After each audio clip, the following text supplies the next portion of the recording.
Agora são 9h41. A gente entra na parte final do nosso programa Revista Justiça.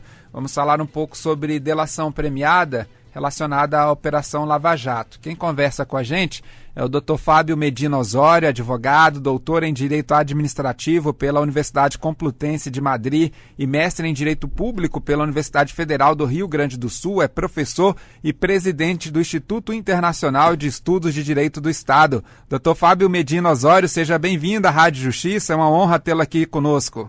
Satisfação voltar a falar com você, Pedro, e os ouvintes da Rádio Justiça. A honra é minha. Muito obrigado pela atenção, principalmente em participar junto com a gente ao lado dos nossos ouvintes. E neste assunto, delação premiada e Operação Lava Jato, ultimamente tem se falado muito, nesse fato e principalmente se destacado a questão da delação premiada e fazendo até um paralelo com tempos anteriores no nosso país. Doutor Fábio, exatamente como é que está essa questão da instrumentalidade da própria, o objetivo, da delação premiada? Hoje em dia tem conseguido alcançar essa finalidade dentro, digamos, de um devido processo legal?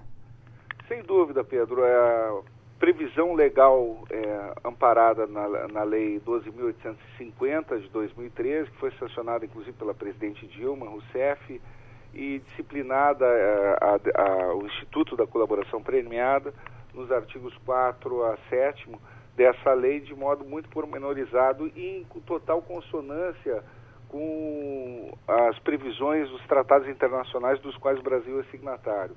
Consiste, na verdade, a colaboração premiada num meio de prova, pelo qual o investigado ou o acusado, que pode ser no processo ou na própria investigação, ao prestar suas declarações, ele opta por uma cooperação com as autoridades públicas, com a atividade investigativa ou apuratória, e nesta cooperação ele tem que confessar os crimes e indicar a atuação de outras pessoas envolvidas com as práticas delitivas, buscando alterar positivamente o resultado das investigações. Em contrapartida, ele recebe benefícios processuais, de direito processual e de direito material. Então, na verdade, do que se trata é de romper aquele chamado pacto de silêncio que viceja nas organizações criminosas. No âmbito internacional, cabe assinalar que vários tratados dos quais o Brasil faz parte já internalizaram os estímulos necessários, a preocupação com o fomento a esse tipo de colaboração. Basta lembrar que o artigo 26 da Convenção de Palermo foi internalizada no Brasil pelo decreto 5015 de 2004 e o artigo 37 da Convenção de Mérida, também com valor de lei originária por força da internalização pelo decreto 5687 de 2006. Eles estimulam a concessão de benefícios para que o colaborador possa auxiliar o enfrentamento da criminalidade organizada, o que gera uma certa instabilidade nessas organizações delitivas, Desse modo, o próprio Supremo Tribunal Federal, também é importante frisar, já deliberou sobre validade e constitucionalidade da colaboração premiada. Quer dizer, a Corte tem avalizado esse expediente que é útil na investigação, que estimula a apuração dos fatos nos processos. E o Brasil, portanto, resulta alinhado, não apenas com os tratados internacionais que visam desestabilizar as organizações criminosas, mas também o direito comparado com os países mais avançados. Nós estamos falando aí Estados Unidos, Inglaterra, Itália, Espanha e até mesmo na América Latina.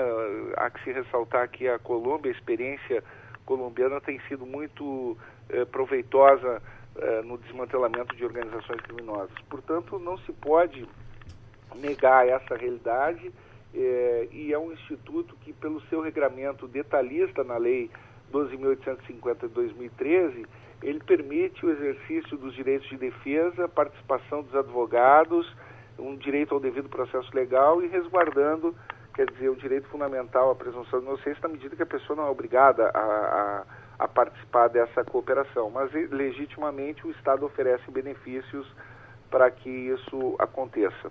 Pois é, esse ponto é importante até esclarecer para o nosso ouvinte, como a gente ouve muito falar sobre essa parte da colaboração premiada, delação premiada no nosso país, até pelo momento de apuração dessa questão da Operação Lava Jato, né, e existem aqueles que questionam da forma como ela tem sido feita no país e, por outro lado, outros defendendo exatamente que há o respeito ao devido processo legal. Dentre os benefícios que podem ser gerados exatamente pela colaboração premiada estão o perdão judicial, a redução da pena privativa de liberdade.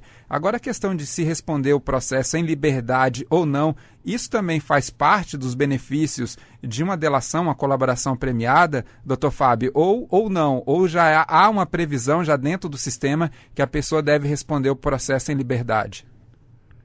Com relação à questão da prisão cautelar, ela, na verdade, não guarda relação com o Instituto da Colaboração Premiada. Uhum. Por quê?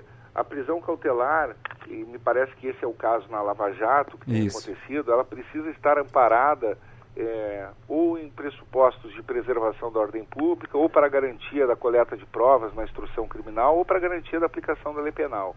E o importante é que a prisão seja decretada de modo fundamentado, não apenas em abstrato, ou seja, não em considerações teóricas do magistrado, que possam servir, digamos, para qualquer caso concreto. O que é importante, a jurisprudência do Supremo Tribunal Federal vem reiteradamente consagrando esse entendimento, é que haja uma análise de fatos concretos, de dados empíricos constantes do processo, dos autos, e que indiquem a necessidade da prisão cautelar. O que se observa aí na Operação Lava Jato, pela publicidade desse processo, das decisões que têm sido trazidas ao crivo da comunidade jurídica como um todo, da sociedade em geral, é que muitas vezes o decreto da preventiva se respalda na perspectiva do risco de continuidade delitiva, em função até de fatos concretos apurados nas investigações, de indícios que revelem que pelo poder econômico, pela posição central dos agentes que estão envolvidos e pela postura da própria empresa que está alvejada pelas investigações, o que se denota é a falta de um compromisso, por exemplo, da pessoa jurídica em apurar os fatos, e bom lembrar que a lei anticorrupção exige esse compromisso de sustentabilidade ética das pessoas jurídicas, a lei 12.846/2013, ela força que as pessoas jurídicas tenham bem clara essa separação entre o que é a pessoa moral, a pessoa jurídica, e as pessoas físicas, os seus dirigentes. Então, havendo notícia de um ilícito, a pessoa jurídica ela tem que estar ao lado das autoridades, para fazer que se observem os deveres públicos inerentes à sua posição. No caso, tem que mostrar que o compliance é efetivo, que ela está apurando os fatos, que ela está efetivamente punindo os envolvidos. Então, muitas vezes, quando isso não acontece também, acaba sinalizando que a própria pessoa jurídica está sendo instrumentalizada para a prática de delitos ou infrações contra a ordem econômica. Desse modo, isso também viabiliza, digamos assim, medidas constritivas cautelares. Portanto, de outro lado, o que se percebe ainda é que a questão da instrução do processo, existe cada vez mais uma necessidade de uma atuação que mostre essa transparência do lado dos investigados, dos acusados em geral. Quer dizer, mesmo o direito de defesa, ele não dá a prerrogativa da pessoa destruir provas, né? Destruir documentos, manipular informações. Não, o direito de defesa ele tem que ser exercido dentro de um marco de ética pública. Portanto, também quando há esse risco ou há indícios de que as pessoas em liberdade oferecem algum risco à instrução do processo, à coleta de provas, também eventualmente pode ser decretada preventiva. O que nós percebemos, Pedro, de um modo global, é que há uma mudança de paradigma, quer dizer, nos próprios processos punitivos. Nós verificamos hoje em dia que as provas, elas são angariadas, digamos assim, elas são reunidas nos processos muito mais rapidamente do que antes, em função das novas tecnologias, em função desses institutos, como é o caso da colaboração premiada, em que você pega alguém que estava dentro da estrutura criminosa, essa pessoa muitas vezes ela tem já muitas informações documentadas, porque ela participava dos crimes ativamente.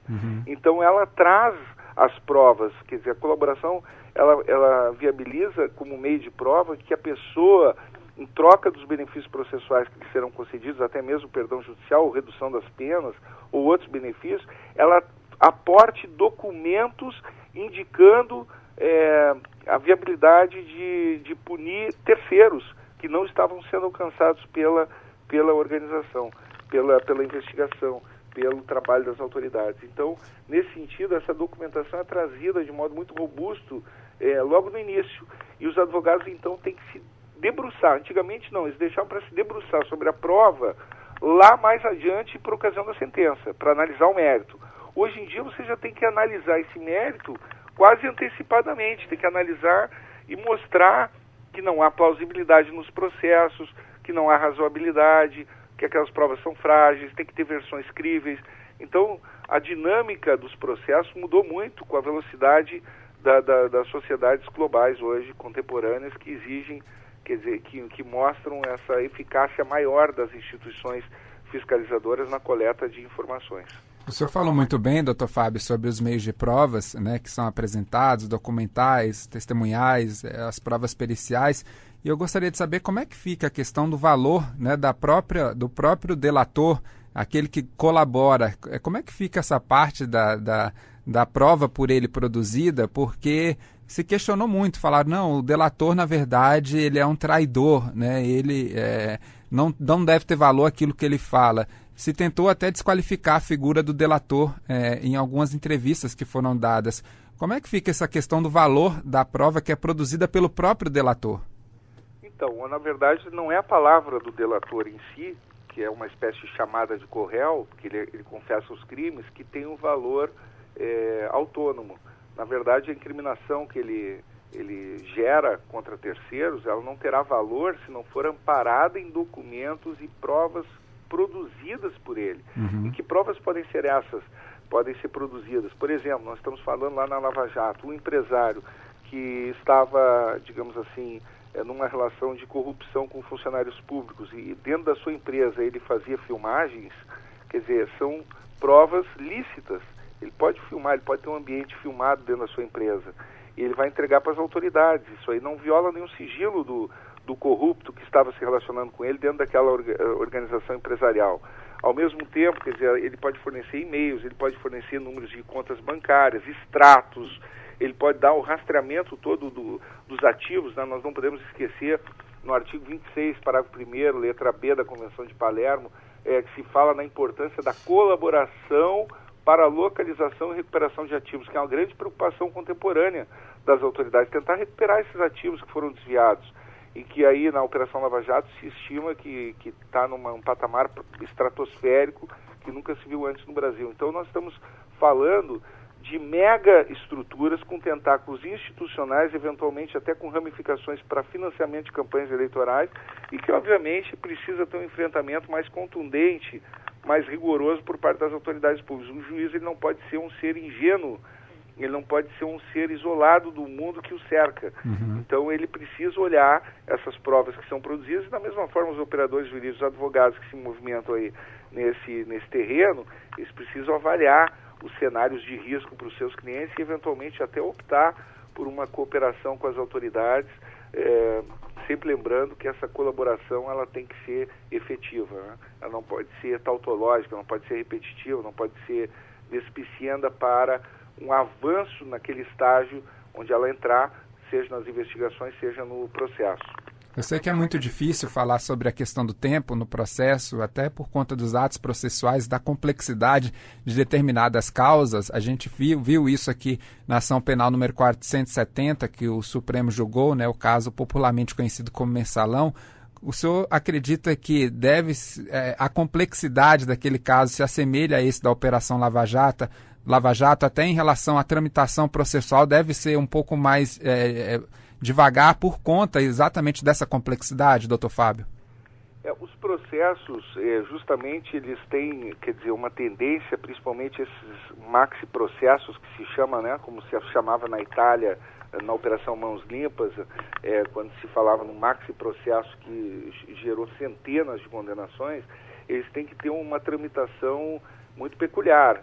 Quer dizer, são processos que ganham prioridade, ganham a necessidade de uma visão estratégica das autoridades Então nós acreditamos que cada vez mais a justiça deve se nortear também por uma visão estratégica de gestão de prioridades. São processos prioritários. Obviamente o sistema recursal ele existe e ele deve funcionar, mas sempre lembrando que nesses processos agora, com esses novos institutos, as provas são produzidas e as provas têm caráter muito mais documental do que testemunhal. Portanto, assim, você tem o fluxo dos ativos desviados, você tem rastreamentos, você tem documentos, você vai checar e-mails, vai checar informações através até de prova produzida dentro de softwares, dentro de computadores, dentro de rede, de sistemas das pessoas investigadas, e você tem, portanto, uma rede de cooperação muito robusta que permite com que as provas sejam produzidas de imediato. Isso faz com que haja uma mudança de paradigma. Não se trata apenas de prova testemunhal, a prova testemunhal ela conduz também a uma maior longevidade dos processos, de modo geral. Eu lembro que, por exemplo, antigamente, muitos criminalistas arrolavam testemunhas para serem ouvidos por carta rogatória no exterior, testemunhas até abonatórias, enfim, isso ia arrastando o processo, e o processo levava 10 anos para ser julgado. Hoje em dia, o juiz tem um poder de condução sobre o processo que ele pode indeferir, por exemplo, pleitos que ele considere protelatórios na gestão do processo, porque a administração da justiça compete ao judiciário. O advogado é uma função essencial à justiça, e ele tem que saber formular os pleitos de modo que demonstre não serem procrastinatórios. Eles têm que ter compromisso também com a sustentabilidade ética. Nós queremos agradecer ao Dr. Fábio Medina Osório, advogado, doutor em Direito Administrativo pela Universidade Complutense de Madrid, mestre em Direito Público pela Universidade Federal do Rio Grande do Sul, professor e presidente do Instituto Internacional de Estudos de Direito do Estado. Dr. Fábio, mais uma vez, obrigado pela gentileza em atender o nosso convite e participar ao vivo com a gente na Rádio Justiça. Pedro Beltrão, prazer foi meu, uma honra sempre, parabenizo pela qualidade do programa e cumprimento novamente teus ouvintes. Obrigado. Muito obrigado, um grande abraço.